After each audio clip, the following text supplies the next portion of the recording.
Hi friends, இன்றைக்கி சூப்பரான சென்னா குருமா பார்க்கலாம் வாங்க. அதுக்கு வந்து ஒரு குக்கர் வச்சுக்கோங்க, எண்ணெய் ஊற்றிக்கோங்க. அதில் பட்டை, லவங்கம், ஏலக்காய், பிரிஞ்சி எல்லாம் சேர்த்துட்டு நம்ம நறுக்கி வச்ச வெங்காயத்தை சேர்த்து கூடவே 2 பச்சை மிளகா சேர்த்து நல்லா கலந்து விட்டுக்கோங்க. லைட்டாக வதங்கதும் கொஞ்சமாக இஞ்சி பூண்டு பேஸ்ட்டு வதக்கிட்டு நம்ம நறுக்கி வச்ச ஒரு தக்காளி சேர்த்துக்கலாம். நான் வந்து 1.5 வெங்காயம் ஒரு தக்காளி சேர்த்துருக்கேன். தேவையான அளவுக்கு கொஞ்சமாக கல் உப்பு சேர்த்து நம்ம நல்லா கலந்து விட்டுக்கோங்க. உப்பு சேர்க்கும் போது வெங்காயம் தக்காளி ரொம்பவே சூப்பராக வேகும்.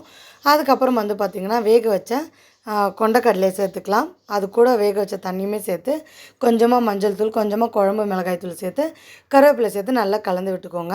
இப்போ இது தண்ணி ஊற்றிட்டு இந்த கேப்பில் வந்து நம்ம தேங்காய் அரைச்சிட்டு வந்துடலாம். இது ஸ்லோலே வேகட்டும்.